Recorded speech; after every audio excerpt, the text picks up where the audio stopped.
Halo semuanya, perkenalkan saya Bunga Dirusni Tias, jurusan Pariwisata NIM 1007.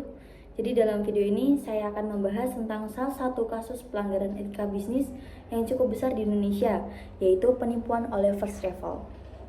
Sebagai insan pariwisata, saya percaya bahwa bisnis bukan hanya tentang mencari keuntungan, tapi juga tentang kejujuran, tanggung jawab, dan menjaga kepercayaan konsumen.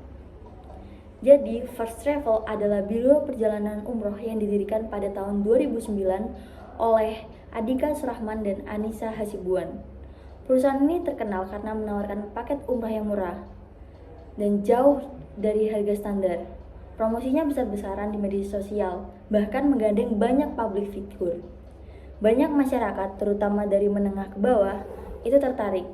Sayangnya di harga yang murah itu ternyata dibaliknya adalah penipuan yang sangat besar.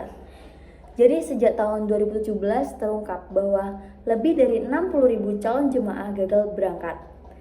Dana mereka justru digunakan untuk kebutuhan pribadi pemilik seperti membeli rumah mewah, mobil, dan membiayai gaya hidupnya yang glamor. Kasus First Travel ini termasuk dalam pelanggaran etika bisnis jenis fraud atau penipuan.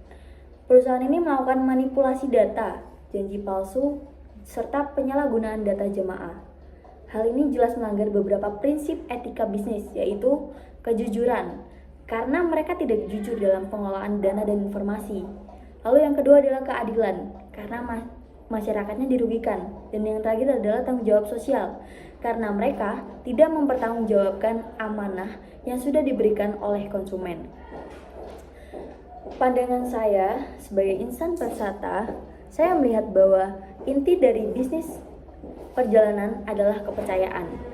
Setiap orang yang membeli paket wisata, apalagi umroh, pasti menyerahkan harapan dan keamanan mereka kepada penyelenggara perjalanan. Ketika kepercayaan itu disalahgunakan, yang rusak bukan hanya nama perusahaan, tapi juga citra industri pariwisata itu sendiri. Kasus First Travel menunjukkan bahwa bisnis tanpa etika bisa menghancurkan kepercayaan publik yang sudah dibangun bertahun-tahun. Sedangkan dalam dunia pariwisata, kita tidak hanya menjual tiket dan layanan, tapi juga menjual rasa aman, kenyamanan, dan pengalaman. Oleh karena itu, pelaku bisnis harus punya empati dan tanggung jawab moral sebagai konsumen.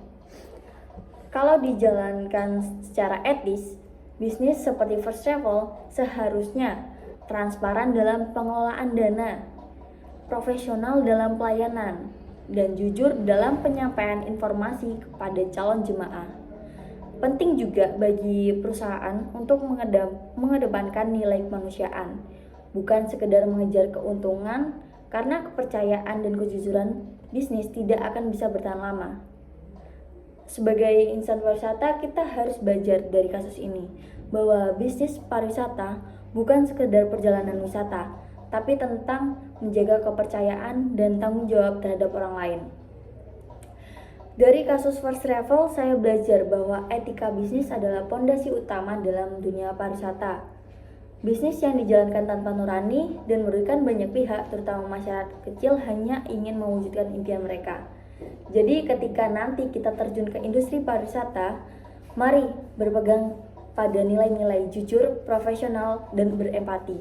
Karena pada akhirnya pariwisata bukan hanya tentang tempat yang kita tuju, tetapi tentang hati yang kita jaga di sepanjang perjalanan. Sekian dari saya, terima kasih sudah menonton.